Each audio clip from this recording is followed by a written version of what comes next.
He better demonstrate it by letting you be in charge of reconciliation, because it is a gift you are choosing to give. He hasn't earned it and certainly isn't entitled to it. You decide what you need. If he cannot commit immediately with consistent action, you continue to take steps to detach from him and move forward out of infidelity. No thinking about what he wants. If he says some bullshit like he doesn't know what he wants, ask him to leave. Don't put up with cake eating. See a lawyer and have papers set up that are favorable to you. Stay in IC.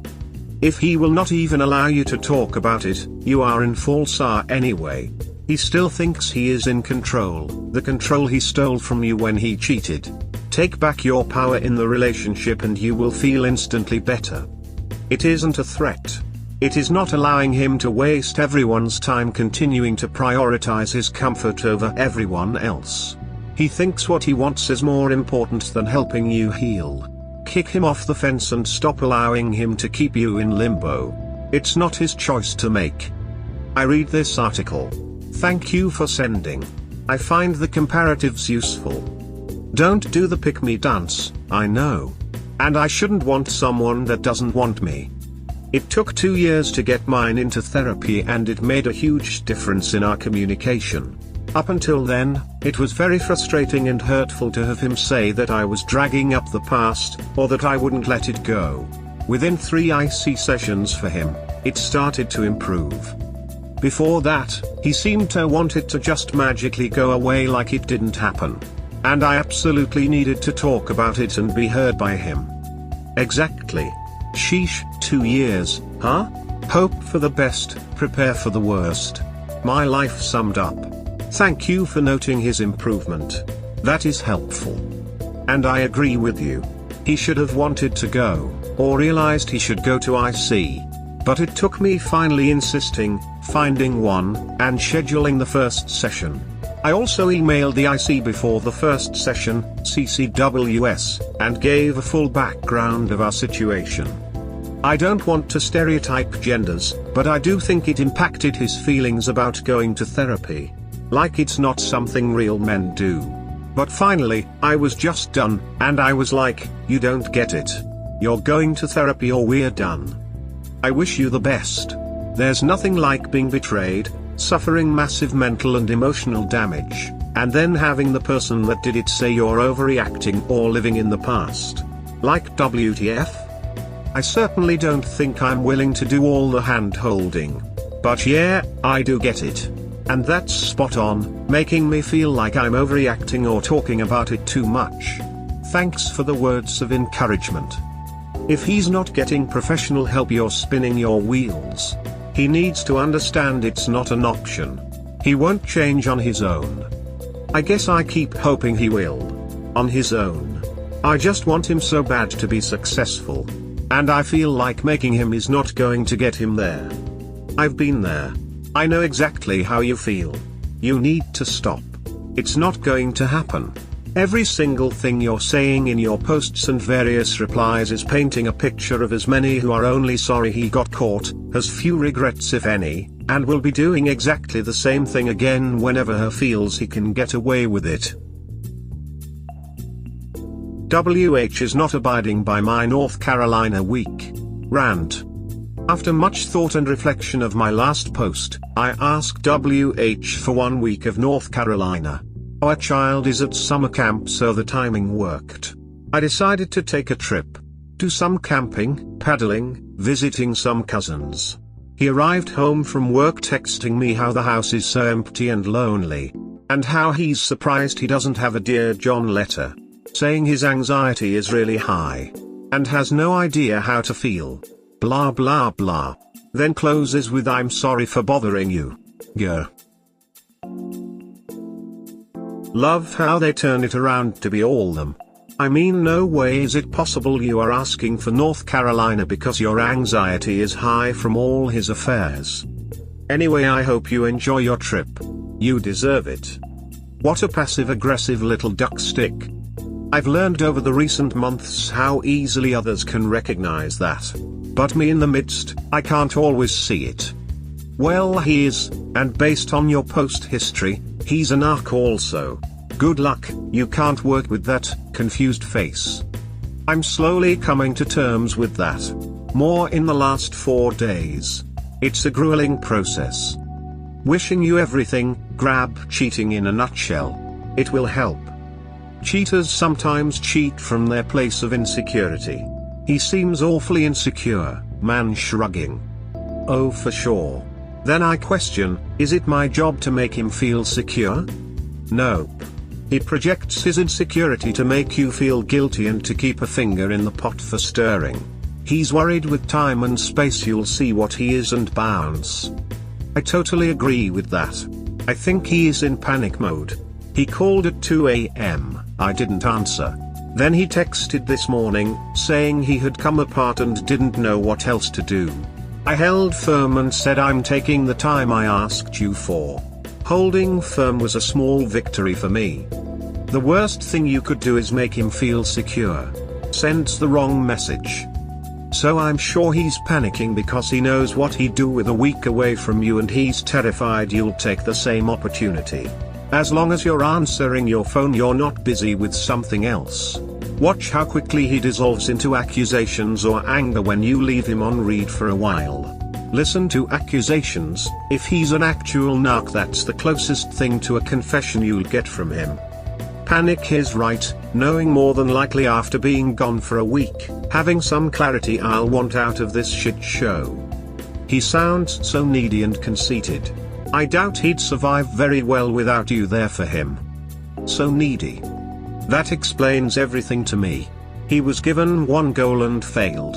He struggles with respecting your boundaries. Right, they don't call you El Jefe for no reason. Thanks for your simplicity. Remember, he is the sole cause of the situation and he is the one who pleads for reconciliation. You are the one with leverage and need to use it. Tell him you have been trying to reconcile, but it takes both to be fully committed to make it work. From your perspective, you are the only person trying and you are ready to throw in the towel as a lost cause. When he asks what he needs to do, have your list ready and tell him it is no longer negotiable. Your counselor is to give him the recommendation for an IC, which he must engage with immediately. When each of your ICs feel you are ready for joint counseling, you will both engage with that. He will stop consuming alcohol and partake in AA. He will no longer communicate with any women without making you aware. You have complete access to all his electronic media and accounts. At any time you feel the need to discuss or ask questions, he will readily do so without shutting down or attempting to make you feel guilty for doing so. He will sign a postnuptial agreement stating that in any future case of emotional or physical infidelity, you will be awarded 100% of the marital assets and custody of the children. You will also be awarded the customary alimony. In the agreement you stipulate what proof is required to enforce the agreement upon divorce. If he balks, state that he is the sole cause of the issue and has to face the consequences of his actions to have a chance of saving the marriage. If he still balks, tell him that he is not committed enough to do what you need to heal and have a chance of moving forward together, so you will now inform your lawyer to have him served. Then do it with papers you have signed. You can just have your lawyer not file yet and see if this shocks him into action. If he accepts and signs, he is not willing to put in the effort, so let it go through. If he does not want to sign and wants to try, but balking on a few pints, you need to answer a question for yourself. If your answer is with, you may have to concede a few points. I always cheer for reconciliation whenever it is possible. Good luck. Damn. Okay. I think I needed to see this as black and white. I'm selfish? Seriously? Update. Yep, you read that correctly. Remember how my North Carolina week failed miserably? The texting, the calling. I arrived, more or less, home to being called selfish. Well texted. Because you know, he wasn't home when I arrived after being gone for 7 days. And the kiddo too. She was at summer camp. After lots of reflection on my last post, reading and digesting all my internet support group had to say, and how I felt throughout the week, I decided I think it's best that I move out the weeks he's home. I'm sure it took him time to process or whatever. And we did not discuss details yet. But I randomly got a text today that said, "You are so selfish. For taking the week alone to beach, paddle, camp, etc. alone. To sort myself out. Take a breath after my world was flipped. I'm the selfish one. Got it." Typical projecting. Give me what I want. Your needs don't matter. Living away a week at a time is a good immediate solution, but you will need to consider how well you can adjust to the long term. It's certainly nice on your daughter since she doesn't have to constantly move, but it gives your STBX some level of control. Just be sure you are looking out fully for your needs. It's not even your needs don't matter. In their worldview your need doesn't exist. But you're selfish regardless. Get a lawyer before you move out. If you just move out, he can get you on abandonment. Yes. Exactly. Know your legal rights. You selfish no, you're so a complete sack of garbage, yep. As another Redditor pointed out, moving out could be viewed as abandonment. Contact a lawyer ASAP and grey rock until you get the go-ahead.